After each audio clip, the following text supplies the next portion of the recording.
ketika lo mau filmnya mendunia, kualitas aja nggak cukup. Campaign, PR gitu kan. Di sini kan Parasite menang tuh banyak yang berkomentar, PR-nya bagus banget. Selamat datang di The Talkies bersama saya Bayu. Gue Edoy. Kita akan ngomongin apa nih, Doy? Kita akan ngomongin kemarin kan si Parasite menang. Oh iya. Terus Perlu tuh ya kita ngomongin karena sejarah. iya, terus di medsos rame lah tentang sinema Korea. Gitu. Nah, tapi jadi yang kita mau bahas adalah filmografinya Bong Joon-ho nih. Oke, kemarin udah berhasil menang Parasite. Dia mencatat banyak sejarah, tapi sebelum kita bahas film-filmnya Bong Joon-ho, kebetulan kan film pertamanya tahun ini dia genap 20 tahun berkarya. Oh, ya, dari tahun maksudnya terhitung dari film pertama dia rilis di bioskop. Nah, filmnya belum banyak, baru 7.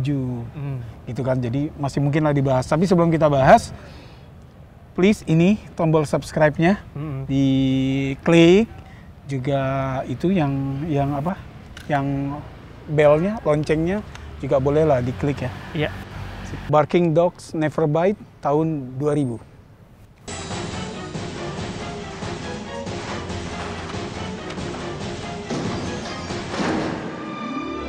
Barking Dogs Never Bite. Ini film yang sebetulnya drama komedi. Jadi gini, khasnya Bong Joon-ho adalah dia tidak bermain di satu genre. Di tiap filmnya ya. Iya, Parasite juga gitu kan, ada unsur thriller, komedinya, ya. Terus ada social commentary gitu kan. Ada horor sebetulnya drama. sih gitu. Jadi gitu. Nah, Bong Joon-ho itu tiap filmnya tuh dia nggak berpijak di satu genre tertentu atau bahkan di dua genre tertentu. Dari film pertamanya dia udah gitu. Iya. Salah satu kelebihan dia adalah dia bisa berpindah-pindah genre halus banget gitu ya. Nah, Barking Dogs Never Bite ini tentang seorang pegawai biasa gitu kan, guru dia kan, yang terganggu oleh suara gonggongan anjing di apartemen ya, kawasan apartemen. Sehingga dia berniat untuk menyingkirkan si anjing. Sementara ada satpam apartemen yang diam-diam suka menculik anjing karena dia suka makan sup anjing, dia diam-diam masak iya, gitu. Gitu. Kayak gitu. Jadi kalau lu kebetulan gue pernah mencoba menonton.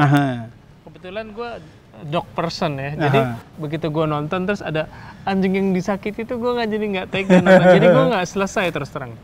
Ya buat gue ini film yang brilian, tapi itu bukan film Bong Joon-ho pertama yang gue tonton. Yang pertama gue tonton adalah justru film keduanya, yaitu Memories of Murder. 어이 서울 촌놈! 왜? 내가 뭘 알았어? 이 총구석에 범인 잡으러 Memories of Murder ini kisah nyata tentang pembunuh berantai pertama di Korea yang kejadiannya tuh 86 sampai 91, kalau nggak salah korbannya sampai 10 orang. yang baru-baru ini terpecahkan ya? Atau Akhirnya diperkirakan dipecah? Iya.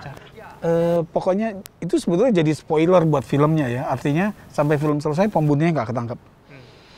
Itu ya sampai tahun 91 kan ceritanya. Itu pembunuhnya nggak tertangkap dan baru yang tadi lo bilang 2019. Tapi untuk film yang udah berusia hampir 20 tahun Udah nggak spoiler lah ya. Kan? Gitu loh. Karena film gara-gara film inilah menurut gue Memories of Murder itu mahakarya. Mulai dilirik itu dia menang festival atau? Yang pertama adalah nih film laku di Korea. Oke. Sampai 5 juta tiket sekian, 5,3 kalau nggak salah ya. Jadi film terlaris di Korea 2003 sampai pas itu bulan Mei dia rilis. Sampai Desember tumbang sama Silmido. Silmido itu film Korea pertama yang tembus angka 10 juta penonton. Oke, tapi gara-gara film ini nama Bong Joon-ho itu jadi mainstream di Korea. Di Korea. Gitu ya. Tapi udah mulai dikenal juga tuh ya. Karya maksudnya Memories of Murder tuh sebelum Parasite merupakan Iya, judul tapi yang... maksudnya dia nggak rilisnya di luar Korea sangat terbatas. Tapi buat mereka yang udah nonton, mereka sepakat bahwa ini film mahakarya. Gitu. Buat gue ini, gue bikin list film Korea favorit gue, dia tetap nomor 1 sampai sekarang. Itu pendekatannya kayak Hitchcock. Maksudnya ini kan film pembunuhan, tegang, ya, ada kengerian juga. Tapi banyak adegan komedinya juga kan. Mereka dia playful. Gitu ya. Kayak Hitchcock kan gitu, suspense tapi playful. Dia bermain-main di situ. Gitu. Nah, gue pada saat nonton pertama Memories of Murder, gue have no idea kalau itu film yang berdasarkan kisah nyata gitu. Jadi gue agak kecewa sama endingnya. Karena endingnya pembunuhnya nggak ketangkep. Nah, gitu. Tapi ternyata memang kenyataannya begitu. Itu kan berdasarkan kisah nyata. Iya, dan kisah nyatanya ini tuh memang apa? Jadi fenomena sendiri di Korea ya, karena kasus pembunuhan berantai pertama. Sehingga kemudian dibikin lagi filmnya tuh Confession of Murder kalau nggak salah 2012. Tapi dia banyak fiksinya. Ya karena ada tokoh si pembunuhnya dikasih lihat seperti gitu ya. Itu banyak fiksinya. Kemudian dibikin drakor juga, Bay. Pertama Signal. Signal itu yang main 3 bintang ya. Salah satunya si Kim Hee-soo. Favorit gue juga tuh, salah satu favorit gue, aktris. Kemudian dibikin juga di drakor Tunnel. Oh, yang dibuat versi Indonesianya? Versi Indonesia dibuat kan di GoPlay ya? GoPlay apa? GoPlay, gitu. Nah, Tunnel itu sebetulnya mungkin mengacu kepada kalau di Memories of Murder, lorong kereta ya? Gitu ya, dari Tunnel itu. Mungkin gitu deh. Memories of Murder, dan itu awal kerjasama Bong Joon-ho sama Song Kang-ho. Karena yang Barking Dogs belum ya? Barking Dogs belum. Dan dari 7 filmnya Bong Joon-ho, Song Kang-ho tuh main 4 diantaranya, dan 4-4-nya sukses besar. Film ketiga dia, The Host. Mr. Kim. Formaldehyde. Dirty formaldehyde. Pour him into the sink.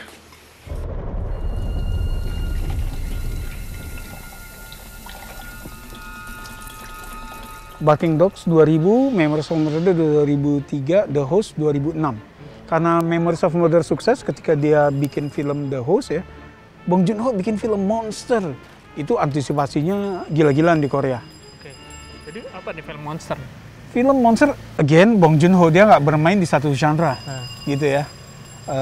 Soal parenting dibahas, ya drama dibahas, komedinya kental, dan dia, jadi kalau ingat film Jaws itu kan orang bilang, wah suspense ketika si hiunya itu ditahan. Ya di belakang baru dikasih lihat kan hiunya kan, sama dia dilabrak, monsternya itu langsung muncul di 10 menit pertama gitu ya, langsung ngobrak-ngabrik gitu, dan tegangnya gila. Itu stagingnya tuh luar biasa ya, mulai dari monster muncul, ngikutin ke trailer, diobrak-abrik sampai kemudian anaknya diculik. The Host itu sempat jadi film terlaris di Korea sepanjang masa. Wow. 13 juta tiket. Oh, oke. Jadi sekarang sih udah tumbang rekor itu. Sutradara blockbuster juga ya? Iya, jadi blockbuster gitu loh, Bong Joon-ho. Dan The Host itu jadi film Bong Joon-ho pertama yang rilis di Indonesia. Nah, di sini memang again si Bong Joon-ho itu memasukkan unsur humor di momen-momen yang unlikely gitu ya. Ketika orang berduka, nangis, tiba-tiba berubah jadi lucu. Cloverfield gitu nggak? Oh enggak. Oh lu belum nonton, jadi lo nonton deh, gue nggak mau ngerusak gitu. Ada kan di Netflix? Ada kayaknya. Ada, oke. The Host, film ketiga Bong Joon-ho. Next, kita film keempat. Ini dia trailernya. Apa tuh? 살인 사건이 얼마 만이야?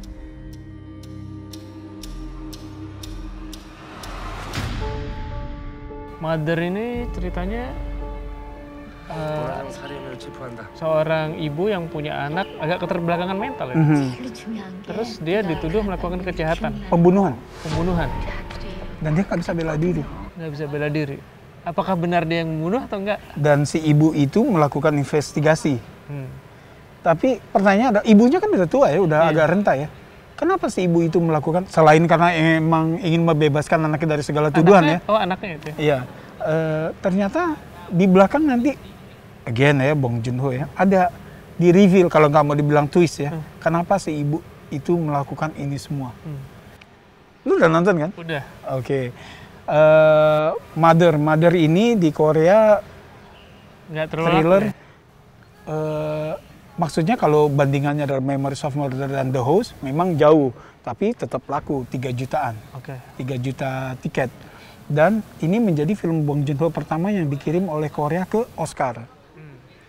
Sayangnya belum dapat apa-apa ya. Belum, shortlist pun nggak masuk gitu ya. Bong Joon-ho sekarang film kelima. Apa tadi? Snowpiercer. Jadi karena Quentin itu dekat dengan Weinstein Brothers, maka di approach untuk narik Bong Joon-ho.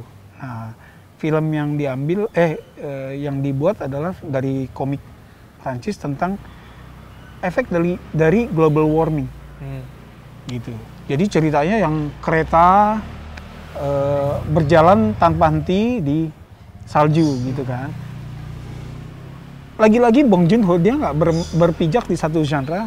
Di sini dia satu benang merah film-filmnya dia adalah bicara tentang kelas sosial. Nah di Snowpiercer udah jelas banget ya.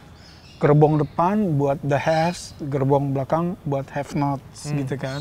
Yang nanti di reveal yang mereka makan tuh apa. Gitu. Nah ini sayangnya nggak jadi breakout hits di Amerika. Karena kan ini pertama si Weinstein tuh biasanya gue film editnya harus sesuai notes gue dan Bong nggak mau itu. Jadi yang dirilis adalah director's cut-nya Bong Joon-ho. Sama Weinstein tuh dihukum dengan dirilis terbatas. Oh gitu ya. Ya. Plus memang mereka kan bukan major studio ya, jadinya ya udah gitu. Saya nggak jadi breakout hits. Tapi di Korea ini 9,3 juta sukses nonton banget gitu. Itu film ke 5. Film ke-6 Okja. We needed a miracle. And then we got one. This beautiful and special little creature will be a revolution in the livestock industry. Our super pigs will not only be big, film agak aneh juga ya they tentang will also leave a minimal apa footprint on the binatang yang environment entah apa itu. Iya, si jadi kan objek itu. and produce less excretions. Salah satu krisis di dunia ini adalah They need to taste overpopulation. Overpopulation artinya makin banyak mulut yang harus Jadi kasih makan. dikasih makan. Maka ada perusahaan ya sebetulnya dia menciptakan super animal. Jadi sejenis babi dengan tubuh yang Itu babi ya? sangat besar. Ya sejenis itu ya. Haram dong. Gitu. Jadi itulah sehingga nanti satu ekor bisa untuk lebih banyak orang. Gitu. Again ini juga bicara tentang banyak loh yang orang setelah nonton ini tergoda untuk menjadi vegetarian. Ya. Kemudian ini bicara juga tentang korporasi. Komentarinya dia tentang korporasi. Kerakusan korporasi. Itu tidak sultan ya? Tapi dia juga mengkritik SJW. Ya kan LSM di situ. Gitu. Nah, lo udah nonton? Menurut lo gimana? Ya menurut gua bagus lah. Ini ada di Netflix ya. Jadi, Jake Gyllenhaal juga di sini mainnya. Dan banyak kritikus Barat yang ngelihat acting Jake Gyllenhaal di sini yang kok lebay banget gitu kan. Padahal? Nah sebetulnya kalau mau dilihat dia memakai pendekatan acting ala Korea sebetulnya. Jadi kan gini, gaya acting tiap negara bisa jadi beda-beda. Di kita beda kan, marah melotot misalnya gitu loh. Barat beda, Korea beda, Jepang beda, Cina beda kan gitu. Ya. Nah si Jake Gyllenhaal sebetulnya karena dia wajahnya Caucasian aja sehingga aneh buat penonton yang bisa nonton film Korea. Coba bayangin Jake Gyllenhaal itu orang Korea, maka nggak aneh aktingnya. Gitu. Jadi Netflix, dan memang khusus di Netflix ya. Di Korea, walaupun pada waktu yang bersamaan dirilis di Netflix, dia dirilis terbatas juga di bioskop, dapat lumayan penonton, walaupun tentu nggak banyak. Dan terakhir ke-7 tentu adalah Parasite. 뭐야, 소독해? 창문 닫아. 나도 봐. 공짜로 집안에 소독도 하고.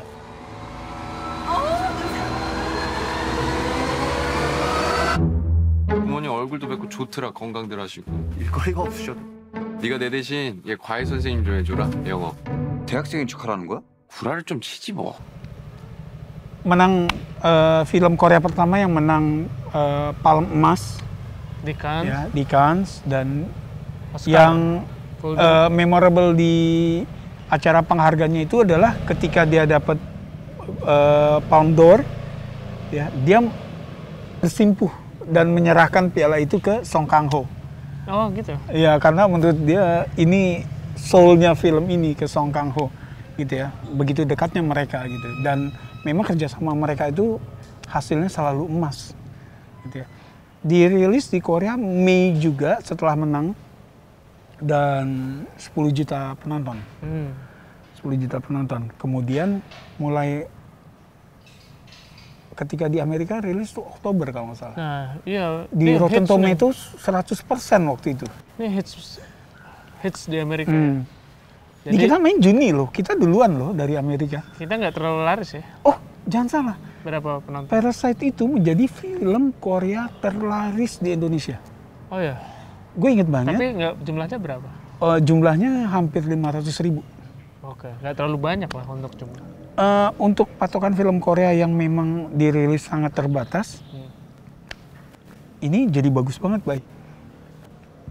Jadi kalau nggak salah nih para distributor film yang masukin film Korea ke Indonesia itu threshold laris untuk film Korea itu 100.000.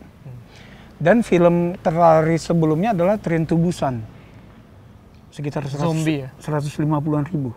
Itu dia bertahan hampir 2 bulan di bioskop. Gitu. Ini nggak usah, kalau buat cerita ya nggak usah ya. Udah 500 ribuan orang yang nonton, lu belum nonton, ketinggalan, nonton sekarang mumpung dirilis ulang. Dia udah 3 kali loh rilis ya. Yang jelas catatan yang rekor yang dicatat sama Parasite selain film Korea pertama yang menang Palme d'Or, kan sebelumnya film Korea yang menang di Cannes itu Old Boy, juara 2 Grand Jury Prize. Ya. Ketika ketua dewan jurinya adalah Tarantino. Gitu. Nah, dia jadi film Korea pertama yang masuk nominasi Oscar di kategori apapun. Film Korea pertama yang masuk nominasi Best International Pictures. Ya.